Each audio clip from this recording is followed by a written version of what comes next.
Assalamualaikum warahmatullahi wabarakatuh. Selamat pagi. Perkenalkan, saya Hamuda Sitorus dengan NIM 5213322011. Saya mahasiswa Universitas Negeri Medan dari Fakultas Teknik dengan prodi Pendidikan Teknik Otomotif dengan mata kuliah Media dan TIK untuk pembelajaran Rekayasa Industri 4.0, di mana mata kuliah ini diampu oleh dua dosen. Yang pertama ada Ibu Dr. Insinyur Erma Yulia MT, dan yang kedua ada Bapak Nur Basuki SPD MPD MPDT. Oke, di sini saya akan memberikan video pembelajaran, yang mana video pembelajaran yang saya gunakan ini ialah video pembelajaran teaching project atau PTP, dengan judul yang akan saya angkat yaitu pentingnya pemeliharaan sporing balancing pada mobil kita. Ini Bapak akan menjelaskan materi yaitu sporing dan balancing pada mobil. Sebelumnya udah ada yang tahu belum apa itu sporing dan balancing? Oke, akan Bapak beritahu ya. Sporing balancing itu satu paket. Kalau dalam pengerjaannya itu biasanya satu paket. Apa itu sporing? Sporing itu mengembalikan posisi sudut-sudut roda pada mobil. Pada umumnya sudut-sudutnya itu sudah lari. Dia yang harusnya lurus, dia agak miring sedikit ataupun malah masuk ke dalam sedikit. Jadi arti dari sporing itu bisa dikatakan mengembalikan sudut-sudut pada roda. Sedangkan balancing itu kemulusan roda ban, kemulusan rotasi pada ban. Dia putarannya itu balance, mulus. Itulah pengertian singkat dari sporing dan balancing. Bapak lanjut ke materi yang selanjutnya, yaitu apa sih Pak fungsi dari sporing dan balancing? Nah, fungsi dari sporing itu sendiri ialah untuk mengembalikan keselarasan antara roda dengan kemudi, dengan setir, agar mengurangi setir yang berbelok, mobil yang berbelok sendiri, setir yang berbelok sendiri, dan ketika mobil itu berbelok, setir itu otomatis kembali berputar ke posisi awal, ke posisi lurus. Itulah fungsi dari sporing tersebut, untuk kembali menstabilkan sudut-sudut roda dengan posisi setir.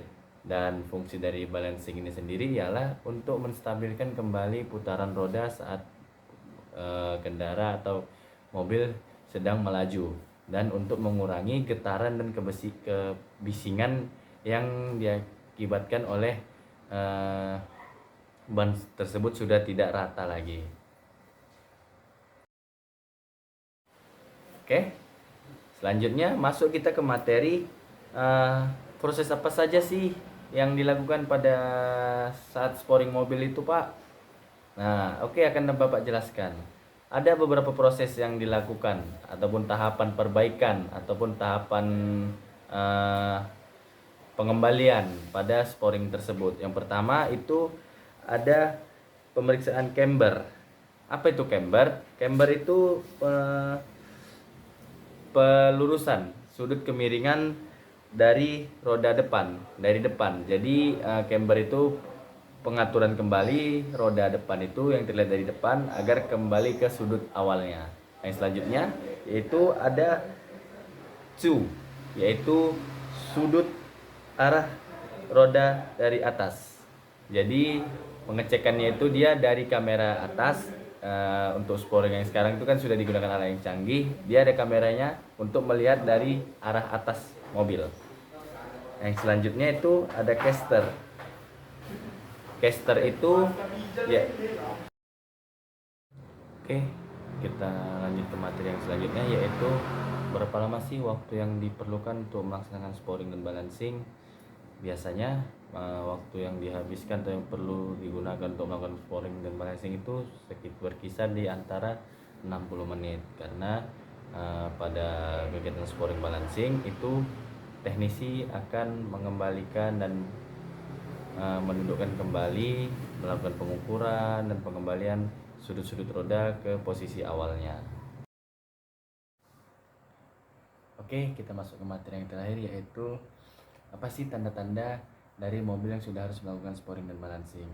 Ada beberapa tanda-tanda yang harus kita ketahui, yang mana tanda-tanda tersebut merupakan mobil sudah harus melakukan sporing dan balancing. Yang pertama itu gejala ban tidak merata.